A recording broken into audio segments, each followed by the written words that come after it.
I was going through some photos, and of course back in the day I didn't really think to take photos of batteries for the future, but I did come across this photo, and this is 1985 at Parliament House under construction, and this was the Royal Tour.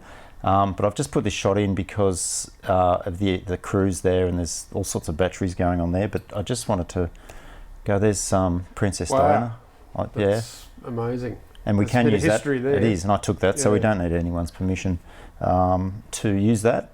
And then what I've done, fortunately, the behind the scenes photos I did take were with the old Pentax K1000 film camera, so luckily we've got the resolution to actually zoom in. So that shot there, you can see the belt in the foreground is a brand called Cine 60, and that was 30 volts to power the Colortran Mini Pro. And the recorder is a BVU 110 that would have a BP90 that we spoke about earlier. The crew on the other side, that's a Christie battery belt, and you're familiar with those. Unfortunately, neither of us have been able to get any of those for our collections, but they were quite common at the time. But you can see how much battery power. So David, the BP90, was that driving the camera and the recorder? It is in that case, yeah. So you must have had a few of those. Because the back of the camera would have had that on otherwise. That's why I wondered if so the battery belt was specifically for the light. Yes. And they just kept changing BP90s. Yeah. Oh, okay, I thought they might have. And that the Christie belt, Channel 9 didn't use Christie belts, or not in Melbourne anyhow. And I guess the other thing we've forgotten to mention with all this is the fact that the cameras they didn't just come on, you had to have them on preheat. So your time as a cameraman, how long would the preheat last before it would knock the batteries down? I can't remember, to be honest. Because I mean, if you were doing something that needed immediate record, the only way was to have it in standby, which was half on technically. That's right, yeah. Look, it was always a worry, to be honest. Heads down and and look, that's why electronics off. That's why I always went with that, because it just wasn't an issue, and you were pretty much covered. Well, I remember some quick start stuff we had to do, and we had as an assistant, and we had to have those recorders, just the heads down and the electronics off from the camera, and it would have come up in about 5 seconds, but someone could be out of shot very quickly in 5 seconds. Absolutely. And if you weren't prepared for what was going to suddenly happen, it was a bit of a challenge trying to balance the power versus the operating time. Absolutely. Skill. It really was. But I also remember, going off topic a little bit, I remember when that was on the back of the camera, it actually made it really easy to change to the wide angle lens, because the camera would just sit on its end in quite a stable position. Okay, that's something I hadn't thought of.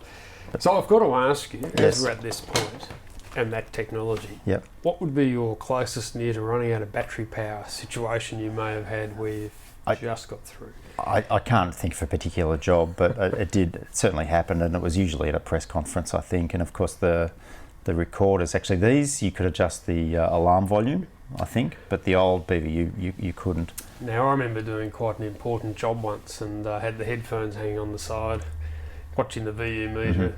Next thing the alarm goes off, and you got that beep, beep, beep.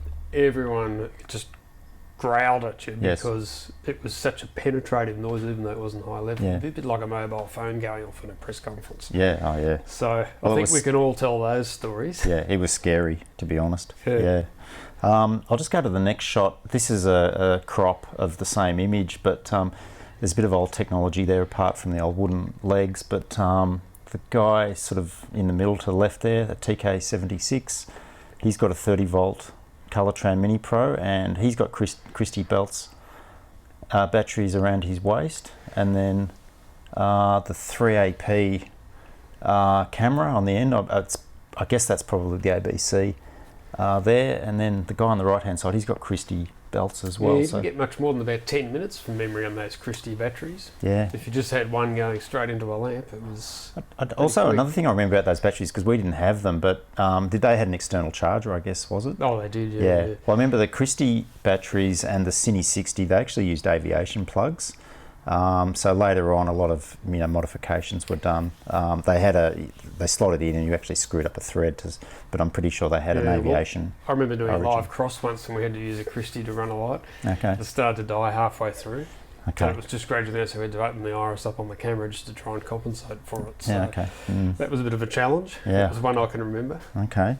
What do we got here? Oh, here's just Royal Tour again. That's just shows the importance of the battery power, and that's running the 30 volt Colourtran Mini Pro up there. I've got to say, what a great timepiece. I know, that's the Southern Cross Hotel, which there wouldn't be too many people with these photos, and no, that was pretty amazing. Well, I was quite young. I'm not going to say how young I was, but it was pretty bizarre going home and telling your parents what you'd been doing for the day. It'd be interesting to know where that footage is now, if it's still around. Yeah, I'm not sure. I presume it probably would be. Well, in the there was a little less pressure in the Royal Tours because there was a pool arrangement, so they would have the networks would actually have a different position for each network. So someone would be, at the airport, someone would be at the entrance to the hotel, and we were at the entrance to the ballroom. Yeah, because logistically that'd be impossible to cover all those spots. That's right, and that's how I took the shots, because I was assisting and there was actually not much to do. And I think I actually had a microphone under my arm. Technically, I was doing audio, but I was taking the shots on the old Pentax K1000 at the same time. So with the flash off? I can't remember. It's a long time ago. Can't challenge my memory that much. That's just a stock shot. That'll just bring back some memories for a few of the people watching. Yes, I remember the first one of those when they came out, early about 1984, from what I remember. Well, it's funny because that road case, that's obviously that camera, and the road case is there, and it's funny when you open it up, and it just has that smell. It just takes you back. So what do we got here? Okay, so this is our chief engineer in the newsroom, John Bremer. Very clever guy. Very smart guy. Yep. And the evolution of these batteries, there was always problems, and because NiCads, they could develop a memory. Yes. And they could be over discharged. And it was an evolution of the time of, how do we sort of work with all this stuff? Because, out in the field, in a regional area or overseas, obviously you didn't have access, so you had to sort of do a bit of homework before you left. And that was, I was just going to say, that was the big challenge with these, because even though here it would indicate it's charged, you didn't know whether it might last 10 minutes or 15 minutes, because the memory would build up in these things. Yeah. And it was a big problem. Yeah, absolutely. Well, collaborating, he probably thought we were pains in the neck, but he was our go-to guy when we thought we could improve something. And with the BP90s, it was quite easy to over discharge them, and then they wouldn't charge up properly. So we were aware of that. But John came up with this great device, his design, I'm pretty sure it was, where you would plug, when it had gone flat in the camera, you would plug the BP90 into the slot here, and then it would discharge it. Let's have a look. Yeah. It would discharge the battery. I think it was something like 1 volt. It was quite measured. It was like 1 volt per cell. And then when it was discharging, the green light would be on, and when it was discharged, the red light would be on. But it would mean that, and then it would cut out. So it would mean that if you say started discharging a battery at night, because we used to charge our batteries at work and at home. But if it wasn't fully discharged when you say went to bed, you'd leave it on overnight, but you weren't going to damage the battery. And this extended the life of the batteries by quite a long time. So basically that version flattened the battery completely to a measured level. I think it was 1 volt per cell or something, and it didn't go beyond. There was another system out that put a burst of charge in there, which would also do the opposite. I think that was probably a safer kind of way to I guess so, but you're talking about there were 14 crews or something, and I think we all had 5 or 6 batteries each. Oh, easy. So, and that's just a small city, say compared to US or European standards, it's actually a pretty small number of crews. But John also engineered this, which is a voltage checker. So you'd plug the BP90 in that end, press the button, and then there would be a LED readout. So basically, if we could just... Well, it was just important because it did put the battery under load, so you got a proper... So basically you just put it in here. Yep. And you'd push the button. Now this one's obviously completely discharged because it hasn't been charged for at least 20 odd years that I know of. Yes, so it doesn't work. It's just simply a case of but it would, that button, but it would the display would come up. That's right, and if you had been using this and then the battery didn't charge to 100%, you pretty much you could believe it. It was time to sort of move on. But there was another modification he did. He would actually, I think, use the same certainly the same LED display, and he would actually modify the recorders, the portable recorders as well. They'd like cut out a little square, a rectangle, and buried that in there. So that gave us because before that we only had the beeping, the audible tone to let us know the battery was going flat. So on the scale, how far down would that go before it was depleted? Like what graduation was it? So if you're down to 1 or 2 segments, that was sort of the end of it? That was pretty much it, yeah. Well, we didn't tend to test them. In minutes, you might get another minute. I don't know. We really didn't test. We didn't really use these while we were working. It was more the camera tests in the morning or taking the batteries off the charger. We would test to make sure. Because I remember them in the BVU 50s. And I remember when it got down to about 1 or 2, the cameraman said to me, that's time to... But I guess change the battery. Yeah, and I guess it was good for business too because the batteries lasted longer. Well, gave you a bit of warning, didn't it? So if you're in the middle of a press conference, you knew you'd have to make a decision to cut the power at some point. Yeah, absolutely. That was everyone's nightmare. Absolutely. Where do you break the conversation to change the battery? Yeah. Moving on to another era is the lithium-ion era and the V-Lock. So I think when the digital Betacam came out, in 94, 95, I think. About 93, 94. Yeah, and they were really power hungry because the drum was spinning so fast. And Sony came up with the V-Lock system, which I believe they never actually patented, which is why there's so many brands of it now, because Sony didn't protect their intellectual property. I'm not sure if that was deliberate or an oversight. But anyhow, these came along and they've been fantastic. And lots of variations and lots of different. So I see on the side there's something that John was very ahead in. Well, they started designing. They started incorporating the meters in the battery. And that's almost technically what he did. Pretty much. Some years way before. Way so ahead. He was well ahead of his time. Absolutely, yeah. So this is not the Sony battery. This is another brand, but this gave you a couple of extra outputs. So you could plug accessories. So we had you could put a D-tap plug into here, and then what did that end up going to? I never used those. Well, then at the other end you had so you had the standard 4-pin 12 volts XLR. So it could run all sorts of things, and then it had the like the BP90 plug, I guess. That was another output. And then this guy here that you would just plug into there's another way of access, and there's lots of variations of these as well. That again goes to the 4-pin. 4-pin, yeah. So these are with us, but now, and they haven't gone away.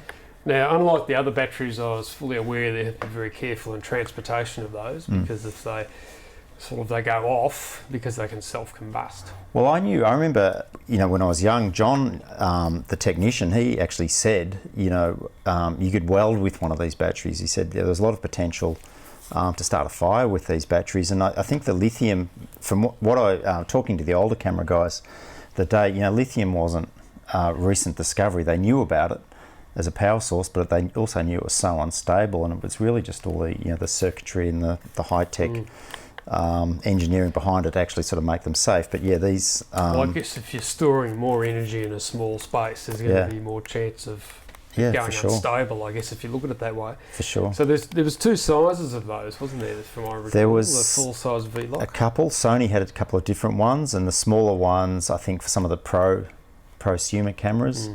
And then they had a bigger one. How long would that run that digital Betacam camera for? I can't remember. I think a couple of hours. I think this one. This is this was the last digital Betacam that they made, the 970, and this was slightly more power efficient than the other ones. I'm not sure. There was a new design, I think, and this was the one that had one of the first cameras to have lead-free solder.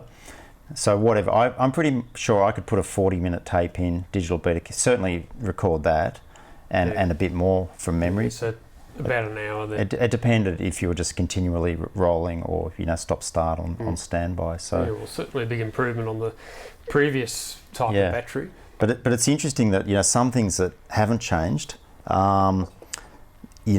all these adapters, like trying to tap the power out of these batteries, and that hasn't really changed. We have the this piggyback device, so it's got a V-lock there, and that means that you could put 2 batteries on your camera. There's different batteries, that doesn't look right, and that means you could hot swap, and you've got the D-tap, you know, so the customizing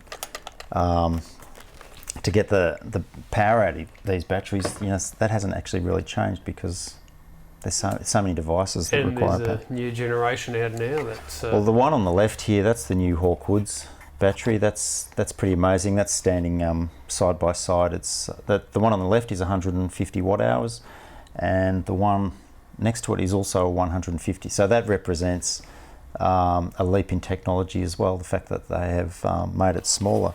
Here's another adapter. This one, you put the V-lock battery on there, and that gives you regulated power out as well. So what's the saying is the more things change, the more they stay the same. That's absolutely true. Yeah. So when you had to take them like on aeroplanes and that sort of thing, what was the requirement for these? Well, NICADs, I think we pretty much did whatever we wanted. Yeah, because I remember going on a few trips and we never had to put batteries in quarantine, so no, to speak. But it was also the days when you could smoke on aeroplanes, you know, it was just... True. But then what's the requirement now for these vehicles? I don't know. Look, I'm sort of... It changes, and I wouldn't sort of commit to telling anyone anything. I would say check the airline you're travelling with, check the country that you're in, but obviously be careful. It's an issue that we didn't have to deal with in the past. Correct, yes. Yeah. Yes. So look, I think we're pretty much there, but that just sort of spans the last 35 years of powering our cameras on the road. I'll just mention one more thing. This is something that consistently can still be used. Of course, right, yeah.